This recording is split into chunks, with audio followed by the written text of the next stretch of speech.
Programa não indicado para menores de 16 anos.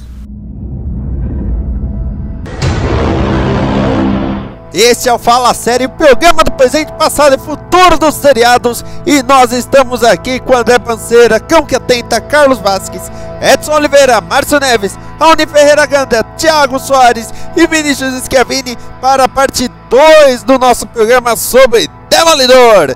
Falando agora dos coadjuvantes e até mesmo do Batman. E você pode fazer a parte 3 sair mais cedo do que quarta-feira, meia-noite. Basta você comentar ou curtir no Facebook, porque isso vai tirando horas e ela vai ser um pouquinho mais cedo.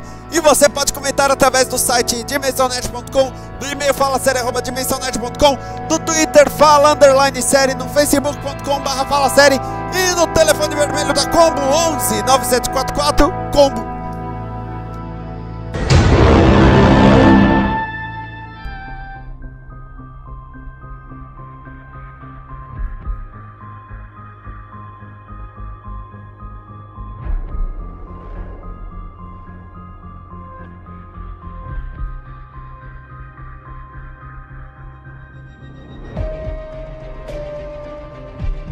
Aí nós vamos falar da Karen Page, que também surgiu na primeira edição de Daredevil, interpretada pela Deborah Ann Woll, que eu achei incrível. Mal True Blood acabou, ela já tinha arranjado o Tripper. É rabo pra lua. E que rabo. Oh, minha nossa. Em True Blood ela era Jéssica, a vampirinha adolescente. A vampirinha virgem. É. Em True Blood ela tinha uns 15 anos, né, quando ela começou a fazer, por aí. A personagem. Ela saiu então de uma série que ela... Assim, ela saiu então de uma série que ela ficava 90% do tempo pelada pra uma série que ela ficou no primeiro episódio pelada. Então, porque ela nunca ficou pelada em True Blood mesmo. Ela é uma daquelas séries, daquelas atrizes em série de HBO que faz sexo de sutiã, sabe? Lençol em formato de L, né? É. O homem até a cintura e a mulher até o pescoço. Não, ela é tipo camareira de campo de nudismo, né? A única que fica de roupa porque ela tem que buscar pão.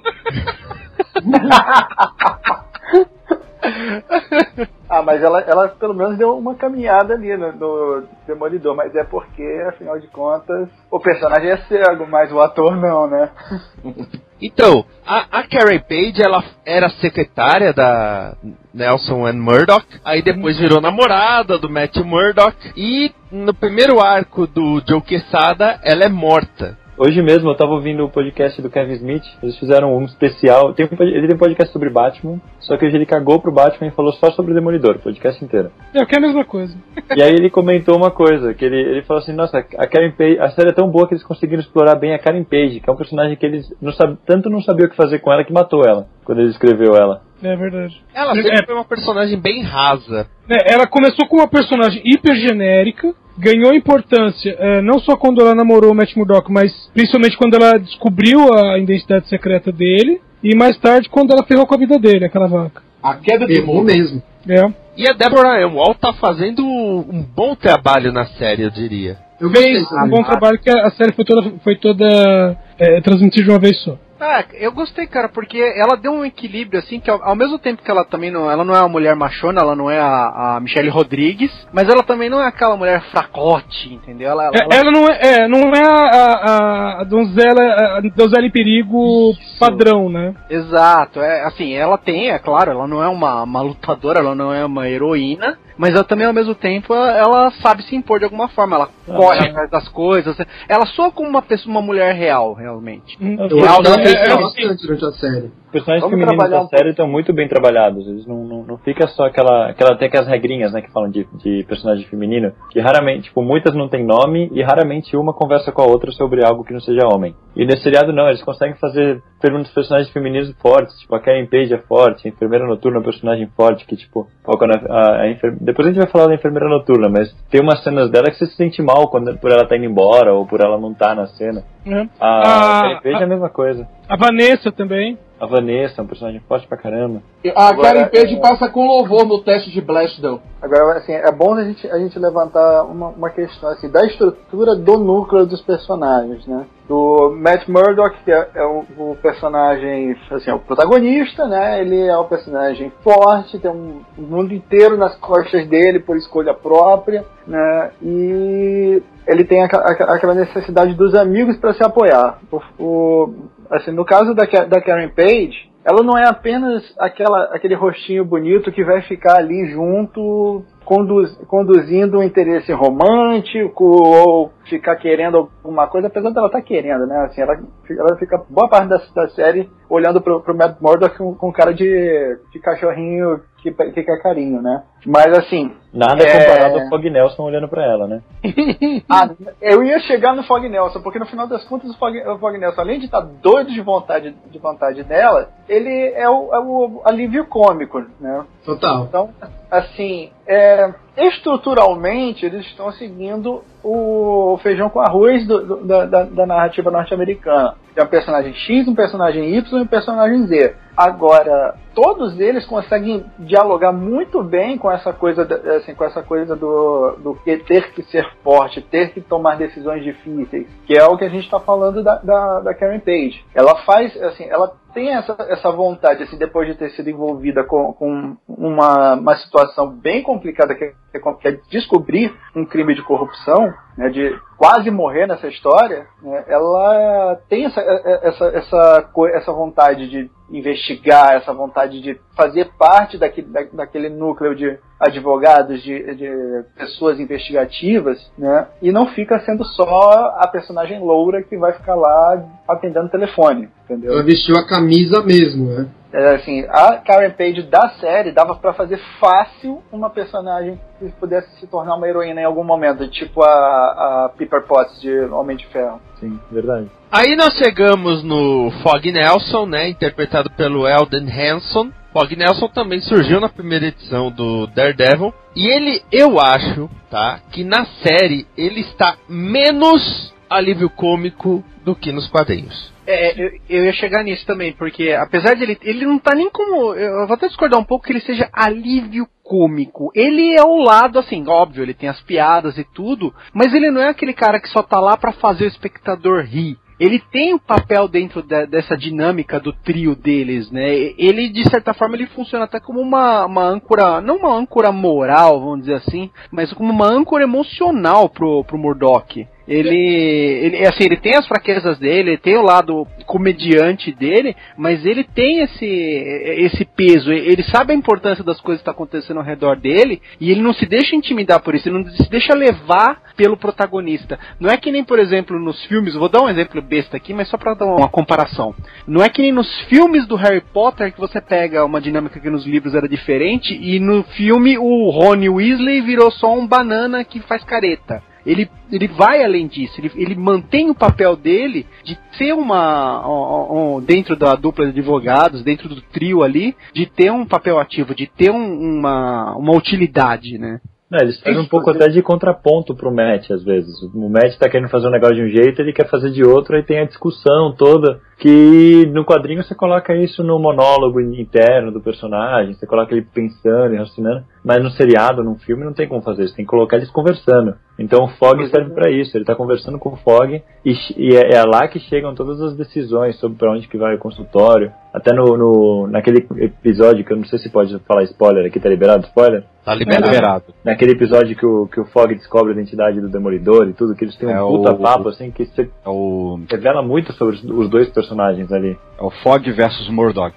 É isso aí. Não, inclusive, a depender da situação, o Fog até funciona como uma espécie até de consciência pro próprio Murdock. Eu acho que o papel do Fog é como se fosse um apaziguador. Um mediador, né? Não é bem não chega a ser um mediador, mas é assim, você tem uma situação nem sempre tensa, mas que ela precisa de uma resolução. Ele é a resolução média. Eu acho que ele e a Karen Page, eles alternam um pouco esse papel. Quando tem aquela briga entre o Fog e o Matt, a Karen que fica tentando arrumar, mas quando estão os três mais ou menos de boa e dá alguma treta, é sempre ele que fala alguma coisa, tenta fazer uma piadinha ruim no meio, só para o pessoal dar uma acalmada. Uma coisa que eu gostei que a série demonstrou é o quanto ele é leal ao Murdock, assim, a amizade deles, né? Eles se tornam amigos muito fácil. Assim, o cara chega com o companheiro de quarto dele, um cara que é cego, e pra ele tá beleza, tá de boa. Ele não tem aqueles nome-toques de o cara ser cego e tudo mais, pra ele tá tranquilo, né? E a amizade dele se desenvolve. Ele acha até legal. Pô, vou pegar as gatas que eu vou pegar com você do meu lado. Ele já fica interessado. Mas não se esqueça de uma coisa, a série deixa bem claro que ambos foram criados em Hell's Kitchen. Ou seja, tem um vínculo entre eles ali. Sim, tanto que acho que ele até menciona que conheceu a história dele de como ele ficou cego, alguma coisa. Porque ele ficou meio que famoso ter salvo alguém, entendeu? Assim, ele até fala que ele virou o herói dele. Pô, eu sempre quis te conhecer, você é meu herói, você salvou aquele cara. E esse episódio que eu comentei o nome, que é o Fogg vs Murdock, é justamente o episódio que passa ao longo de vários momentos do passado deles, né, desde a faculdade, quando eles se conheceram, né, até o estágio naquela firma de advocacia que eles abriram mão, até a formatura deles, todo aquele discurso, né, de amizade, não. Poxa, o Nelson, ele ia ficar naquela empresa, pô, tô feito aqui, e o Murdock, ele fica, pô, essa empresa tá fazendo coisa errada, eu vou pular fora, e ele, a primeira coisa que ele pensa, onde vamos? Ele não pensa duas vezes, né? Se o outro decidiu que aquele lugar é ruim, ele concorda. É verdade. Assim, inclusive é nessa firma que tem um dos highlights do Fogg Nelson, né? Que é o momento que ele tá fazendo a investigação daquela senhora, esqueci o nome dela agora, aquela senhora que tá pra ser despejada. Helena Cardenas. Isso, Helena Cardenas. Ele tá fazendo essa investigação, encontra uma ex-colega e ex-namorada, né? E ela tá lá detonando ele e tal, tá destruindo ele no argumento, assim, em plena recepção do prédio. E ele simplesmente dá uma segurada até o momento certo e esculacha ela em 3 ou 4 argumentos. Acho que é um dos momentos assim que deixa claríssimo que o Fogg Nelson, como a gente já falou, apesar de ser um personagem feito para alívio cômico, ele consegue dialogar pra caramba com a coisa de ser um personagem mais forte, mais investigativo, mais potente, que é o que a série pede, né? Ô, Raul, uma coisa é você ser alívio cômico, outra coisa é você ser um banana. O Fogg Nelson, ele consegue ser alívio cômico sem ser um banana. Então, aí esse lance da lealdade dele, cara, você vê o ator também, ele passa as expressões faciais, assim, o sentimento que ele demonstra muito bem também, por causa que a sensação de traição que ele tem quando ele descobre o que o Murdock tá fazendo lá e não contava o segredo que ele escondia dele, né? De, poxa, a gente é tão amigo, mas você não confiou em mim pra me contar essa coisa que é importante pra você e tudo mais, e que é o que causa até a separação deles momentânea na série, mas independente disso, aí eles estão abalados, mas eles ficam juntos do lado a lado como amigos, mesmo com esses problemas que separaram eles. O Fogg, inclusive, chegou até a questionar a cegueira do Murdock. Ele chegou até a questionar, você é realmente cego? Quem não questionaria, né? Porque ele é assim, uma pessoa que não sabe que ele é cego, quando vê ele agindo como um vigilante, quem vê ele agindo como vigilante, nem de longe imagina que ele seja cego.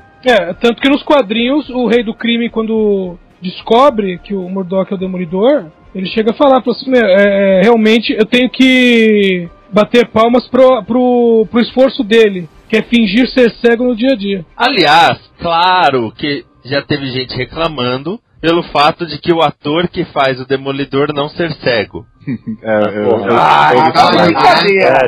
Cara, não, pior que isso foi uma das primeiras coisas que eu percebi na série. Eu tava vendo junto com a Dé, e a Dé, ela foi a primeira a notar. Nossa, ele interpreta um cego bem. Você percebe pela expressão do olhar, ele toma todo o cuidado de ele direcionar mais a cabeça do que ele mexer com os olhos. Os olhos sempre que ou ele olha pra baixo, ou ele pega num ponto fixo sem focar. Então você percebe que ele tem esse cuidado também.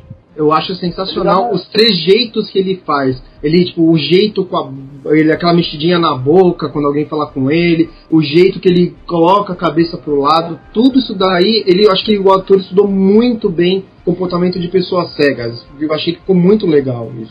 Todo o gestual tá muito, assim, condizente com o que a minha esposa mesmo me conta, assim, de dia a dia, ela conviver lá com os cegos, né, onde ela trabalha, a forma como que ele é guiado, a forma como ele anda, quando ele chega no escritório, ele guarda a bengala no canto, ele já sabe todo o espaço ali, né, mas ele vai tateando mais ou menos, e ele realmente, demonstra ser, ou pelo menos a gente sabe que o Demolidor, ele não precisaria de bengala, essas coisas, mas ele tem que se fingir ser totalmente cego, né? Não, pra não deixar na pinta as habilidades dele, né? É um cego hipersensitivo, né? Ele tem que fazer certinho, mas... Porque uma crítica que eu ouvi sobre o lance da cegueira foi, um amigo comentou que ele conhece cegos e que geralmente o olho deles não fica mexendo loucamente, que nem o do Matt fica no seriado, né? Mas eu acho que deve ter tipos diferentes, porque, por exemplo, o Stick, ele fica olhando para um ponto fixo o tempo todo. E já o Matt, ele fica mexendo o olho bastante. Aí, de repente, então, pode ser uma questão de interpretação do ator, que não soube pegar tão bem. Aí tem gente reclamando, ele é cego, mas ele pisca. Meu amigo, o olho fica seco,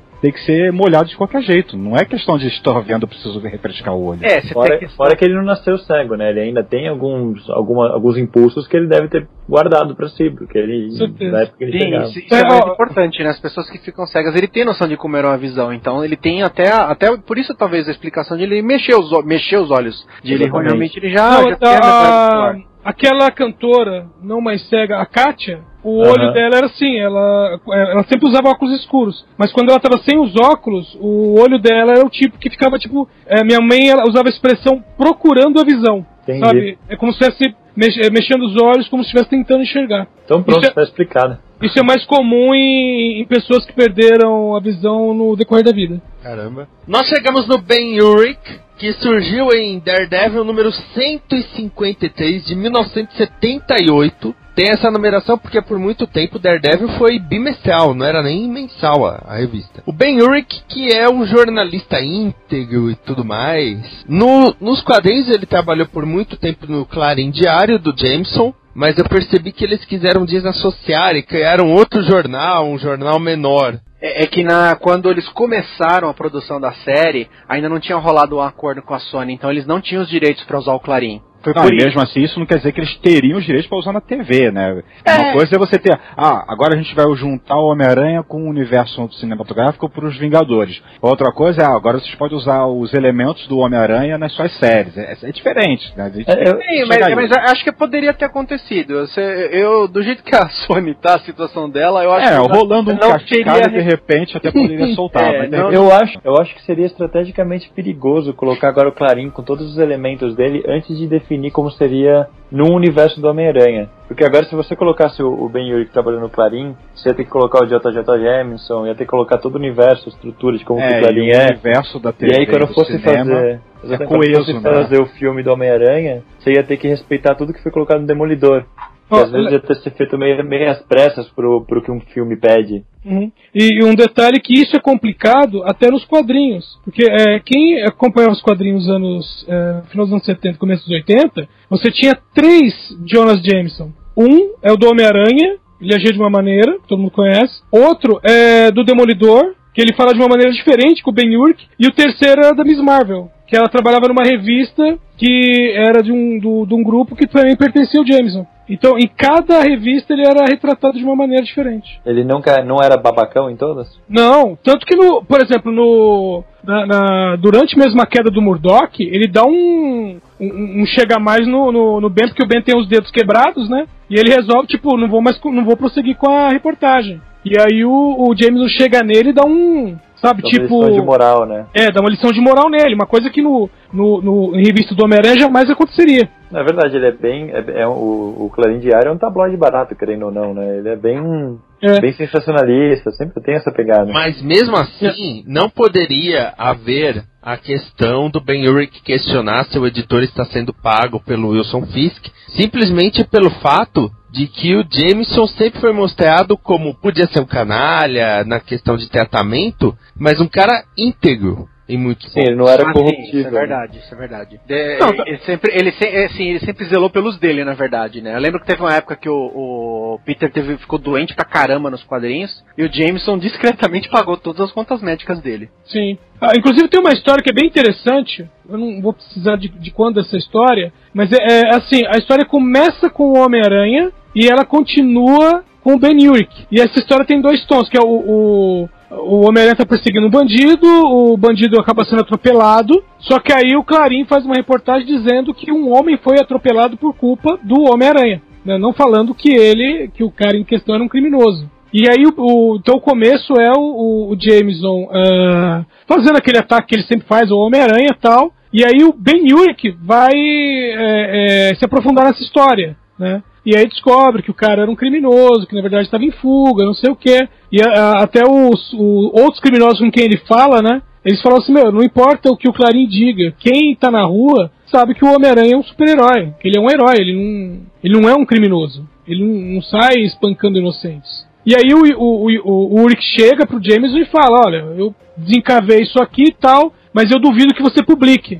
Aí o Jameson vira pra ele e fala assim, não, eu vou publicar. Porque se você nunca se tocou, várias vezes eu falei mal do Aranha, mas várias vezes também eu fiz erratas e pedi desculpas. Mas essa parte ninguém lembra. Como acontece na imprensa no mundo real, né? Exatamente. E aí ele pega, né, tipo, o rascunho do Ben Urich e fala assim, eu vou colocar isso aqui no edital, não se preocupa não. Deixa eu puxar aqui um gancho de volta até um pouquinho pro lado da série. Me corrija se eu estiver errado, tá? Até porque o lado Demolidor eu sou o mais orelha aqui, que foi o que eu menos li quadrinhos dele. Mas a impressão que eu tenho do Ben Urich da série é que ele foi puxado pra ficar um pouco mais velho até do que ele é nos quadrinhos. Ele é um cara mais maduro nos quadrinhos, mas aqui ele tá parecendo um cara mais velho, meio que quase à beira de uma aposentadoria, né? Ou nem aposentadoria, mas à beira de desistida daquilo, né? Sim. Ele é demonstrado como um cara que é bem das antigas, ainda do bloquinho, que é um hábito que ele ainda tem, de ficar anotando tudo no bloquinho. Detesta a internet. Detesta a internet, só tem mentiras na internet, não deixa de ter razão. Mas ele é um cara que até já não consegue mais escrever as grandes matérias que ele consegue, que ele é tolhido, né, até por causa de corrupção do jornal e tudo mais. Tenta até oferecer pra ele um cargo lá de editor, né, pra ficar na redação mesmo, lá, comandando outros repórteres, em vez de ele ficar escrevendo as coisas. Na série, inclusive, eu, pelo menos pelo que eu entendi, dá a entender que o jornal que ele trabalha já foi um grande jornal e hoje em dia é um jornaleco bem vagabundo. Justamente por causa da questão de corrupção, né? Porque sim. Como ele parou de ser um jornal denunciativo, né? Como parou de ser um jornal que trabalhava a serviço da busca pela verdade, né? Como a maioria dos jornais dizem que são, ele acabou definhando loucamente. Acho que foi mais um motivo pelo qual não usaram o Clarim Diário, né? Porque precisavam muito desse mergulho no domínio do Wilson Fisk e acabar, se usassem o Clarim Diário, isso poderia dar muito problema depois. Então, sim, e você vê bem que toda hora eles falam sobre as grandes reportagens que ele escreveu no passado, né? Aí mostra que, tipo, décadas atrás ele escrevia sobre máfia, desmantelava um monte de coisa. E aí quando você vai ver as últimas reportagens grandes que ele escreveu, foi tipo, Hulk destrói o Harlem e os Vingadores. Qual a cor da próxima linha do metrô que vai inaugurar a série? Mas as grandes reportagens que ele tem molduradas, assim, você vê que já não são também com o mesmo peso. É tipo cobrindo tragédias, mas não denunciando nada. O interessante é que o Ben Urich, ele acertou quando viu que tinha gente do Wilson Fisk dentro do jornal manipulando. Só que ele errou a pessoa, errou o alvo. Exato. Nossa, a cara do editor-chefe quando ele vê quem que foi, foi você que me traiu, sua filha da puta, né? É muito boa. O cara não acredita, né? Então, ele tava bem puto com o Ben Urich, né? Porque, tipo, ele falou, não, meu jornal não se vende, a gente não se vendeu e tal. E aí quando ele descobre que sim, teve gente importante lá dentro do jornal que vendeu e realmente o Ben Urich tava certo. Não, o Ben Urich inclusive chegou a acusar o editor de ter se vendido. Ele pergunta quanto ele tá te pagando, e ele, não sei o que você tá falando. E no final não sabia mesmo. A própria Karen Page, né, na hora do funeral, fica puta com o editor, né? Falou, nossa, cara de pau, ele aparece aqui. Não, o mais legal, você percebe também o próprio lado do editor, né? Porque quando ele percebe que aquilo aconteceu com ele e que foi lá a mulher que trabalhava com ele lá, tudo, e você percebe até no ator a expressão tipo assim, pombas, o sangue dele tá nas minhas mãos também. Que ele me avisou e eu não quis dar ouvidos, né? É verdade. Mas a análise de que envelheceram o Ben Urich na série, ela é verídica. Ele é da velha guarda nos quadrinhos, mas nunca foi retratado tão velho assim. Ele sempre foi um cara até bem altivo em alguns momentos. É que o quadrinho tem aquela coisa, vamos dizer assim, você sempre retrata o herói entre 25 e 35, e os coadjuvantes, a não ser que seja aquele mafioso muito velho, a maioria dos coadjuvantes você vai colocar na casa dos 40. né? Então o Ben-Urich nos quadrinhos ele ficava naquela casa indeterminada dos 40, né? Que era um cara que está mais próximo da aposentadoria do que, vamos dizer, dos tempos de novato, né? Mas não é exatamente definido. Agora, assim, a retratação do personagem através do ator ficou muito parecido com os quadrinhos, sabe? Aquela testa enrugada de preocupação e tal, é muito dos quadrinhos. Eu achei o ator sensacional. Sim, apesar de terem mudado a etnia, né, dele, mas ele tá muito, muito fiel aos quadrinhos. Eu posso agora levantar a polêmica aqui, não só em relação a isso, a série Demolidor. Cara, eu não vou dizer que eu não me incomodo com essa mudança de etnia, cara, em lugar nenhum. Então, isso que eu ia falar, é um dos raros casos que a mudança de etnia não deu polêmica nenhuma. Não tá deixando de dar polêmica, na verdade. Assim, eu acho que a mudança de etnia só incomodaria se você, por exemplo, se a etnia do personagem é parte dele. Por exemplo, ninguém vai mudar a etnia do Luke Cage, por exemplo, porque isso já é parte do que é o personagem dele, né? Ou do Magneto, por exemplo. Ou do Magneto, exato. Pra mim tem dois casos que não pode mudar a etnia, pra mim, assim. Um é quando a etnia faz parte da origem do cara, tipo, o Luke Cage, ele ser negro é importante pro personagem. E outra é quando o personagem já tem um visual muito icônico, que aí qualquer coisa que você muda, principalmente uma coisa que vai chamar tanta atenção, vai despertar uma polêmica, porque é um cara icônico. Tipo, você não vai mudar a etnia do Demolidor. Ele já tem uma base de fãs muito grande que conhecem. Já o Ben-Urich, ele não tem uma imagem tão icônica, e a etnia não é importante pra personalidade, pras características dele. Então você mudar não vai importar pra nada. Só se o cara conseguir manter a essência do personagem lá, tá lá ainda. Não, no caso do Ben-Urich, ele podia ser judeu e não ia fazer diferença nenhuma. Não mesmo. Não ia. Já o Demolidor não poderia ser judeu, olha só. Imagina só você trocar a etnia do Pantera Negra, por exemplo. Nossa, ia dar tanto chabu isso daí. Vocês devem lembrar que teve uma história na época da Abril que por um erro de um daltônico lá, o Tucão numa história foi retratado branco, a história inteira. Ixi. Agora falando do Ben-Urich, eu lembro de algumas revistas do Homem-Aranha, onde ele era assim, desenhado como um homem lá pelos seus 40 anos, louro. Eu lembro de outras que ele tinha também mais ou menos a mesma idade, só que ele tinha barba, cabelo grande, não era mais louro. Enfim, acho que depende um pouquinho da época que está sendo desenhado, com quem está sendo desenhado. Ah, sim. E só pra constar que o sobrinho dele, Phil, acabou virando um dos Duendes Macabros. Duende Verde, depois Duende Macabro. Claire Temple, interpretada pela Rosário Dawson, de Kids, de Homens de Preto 2, de Sin City, de A Prova de Morte. A Claire Temple nos quadrinhos era só uma ex-namorada do Luke Cage, mas como já falaram, meio que fizeram dela a enfermeira noturna. Quem é a enfermeira noturna nos quadrinhos? A Night Nurse. É uma atriz pornô muito famosa. Não, peraí, essa é outra, desculpa. Essa não tinha quadrinhos. É só Tijuana Bibles. Então, a Claire Temple, a enfermeira noturna desse caso, é a enfermeira oficial dos super-heróis, né? Os urbanos, claro. Eles se machucam, vão lá tomar os pontos. Ela me corrija se eu estiver errado, Esquias, mas nos quadrinhos, ele, assim, mais de uma pessoa já fez o papel de enfermeira noturna, na verdade. Não é como se fosse uma única personagem que é sempre a mesma, né? Na verdade, o Donald Blake já fez esse papel, e a Jane Foster também. Mas os Omnissaia? Graças a Deus, não. Porque tem algumas histórias muito antigas, aquelas desenhadas pelo Jack Kirby, em que era comum, assim, sabe, tipo, um herói tomava porrada e era atendido da mesma maneira que o Matt Murdock é o advogado dos super-heróis, o Donald Blake era o médico dos super-heróis. Tony Stark era o babaca dos super-heróis. Ninguém sabia que ele era o Homem de Ferro na época. Então ele era só babaca. Então. Olha só, eu não sabia que a enfermeira noturna nos quadrinhos era outro personagem. Tô pesquisando aqui agora. Outro na verdade, eram 3, né? Era como se fosse um grupo. Mas pelo que eu tô vendo aqui, a principal é a Linda Carter, certo? É o que parece. Que essa parte da Marvel, esse passado da Marvel, não é muito conhecido no meu então.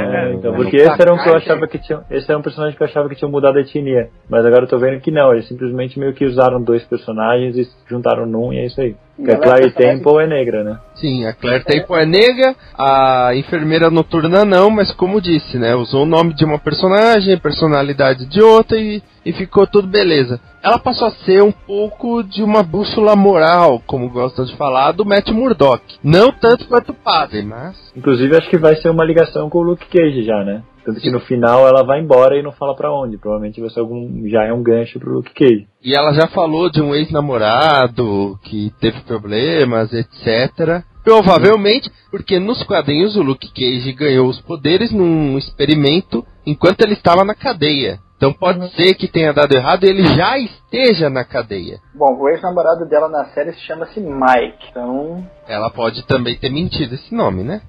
Talvez. Aliás, a história do Mike foi uma piada cômica, né? Por causa do nome do meio? Não, é porque nos quadrinhos teve uma época lá no o irmão gêmeo. Exato, o Mike Murdock. Que o Matt Murdock inventou que tinha um irmão gêmeo. Revelaram a identidade dele, antes mesmo dos eventos mais recentes de revelar a identidade, revelaram a identidade dele pra ele continuar agindo, ele voltou como Mike Murdock. Eu sou irmão gêmeo do Matt Murdock, eu não sou o Demolidor, só meu irmão é. A Rutinha é boa, a Raquel é má. E os dois eram o pessoal cai nessa, né? E os dois eram cegos? Não, o outro não era. Só que ele andava sempre com aqueles óculos escuros descolados. Entendi. Era nos 90, né? Ou por aí? Não. Na década de 70. 70. Eita. Bom, pelo menos eles são Ray-Ban estiloso, então. Ah, sim, né? Que naquela época era só chamado de Ray-Ban. Ou era isso ou um óculos John Lennon, né? Os dois únicos óculos que eu podia usar. Eu vou dar uma procurada aqui. Tem uma imagem icônica dele, que é ele sentado na cadeira com os pés em cima da mesa. Que é ridículo. Deixa eu ver se eu acho. Mas o detalhe também é que, apesar de não ser Mike, mas o Luke Cage, o nome dele também não é Luke Cage, né? Ele muda o nome quando ele foge da cadeia. Sim.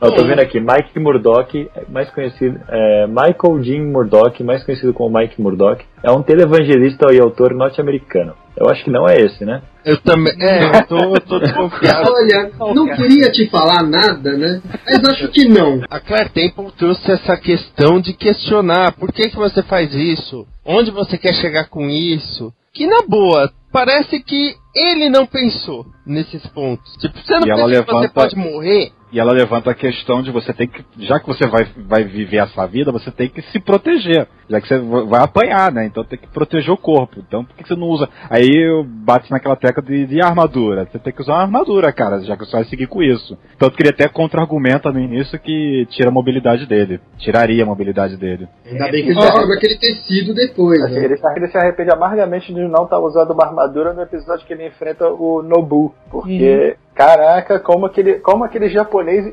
retalha ele, viu? Sim, e ele tira a ideia de que é realmente preciso disso quando ele ataca o Fisk e ele não acerta ele, né? Ele acerta o paletó e tem uma coisa que bloqueia o golpe dele. Ele usa uma faca, o canivete, alguma coisa que estava ali no chão ali que ele pegou, que era cortante, foi tentar acertar o Fisk, mas só cortou de raspão pelo paletó e tinha aquela malha por baixo que protegia ele. Sim. Só pra fechar da Claire ainda, guardadas as devidas proporções, ela age com o Matt Murdock mais ou menos da mesma forma que a Leslie Tompkins age com o Batman, né? Dando esporro o tempo todo. Que é bom. É engraçado a gente estar comparando o tempo todo o Demolidor com o Batman, porque teve muita cena na série que praticamente dá pra ouvir dá pra ouvir o Christian Bale, né? Dá pra ouvir o Christian Bale falando aquela parte nas docas, né, que todo mundo comparou. Sim. Mas o Demolidor, ele é bem Batman, sempre foi. Só que ele tem aquela diferença, né? O Batman, ele é... Eu outro dia estava conversando disso com um amigo. O Batman, ele é muitas coisas, ele tem muitas abordagens diferentes. Você pode abordar ele num esquema meio Demolidor, você pode abordar ele na Liga da Justiça, no Satélite. Ele tem muitas abordagens, só que o Demolidor não. O Demolidor é aquele cara naquele bairro, ele é um ser humano, ele apanha pra caralho, ele se fode, ele não é rico, ele tá lá.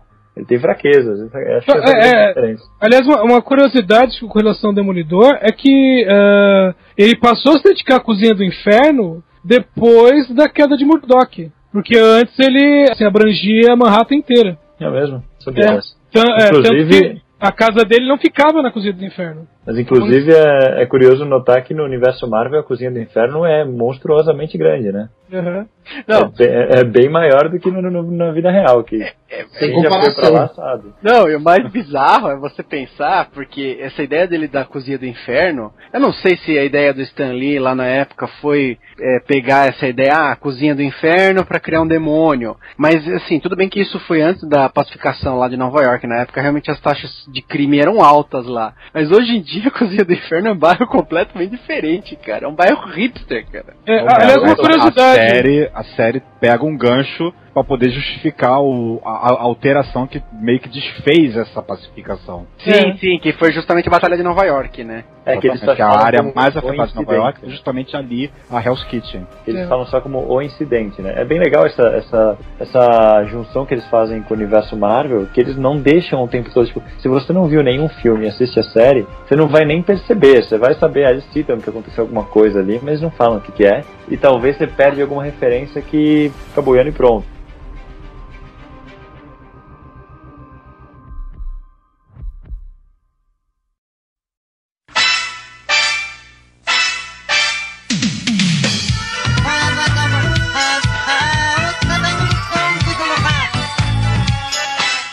Você ouve esse programa na Combo Podcast.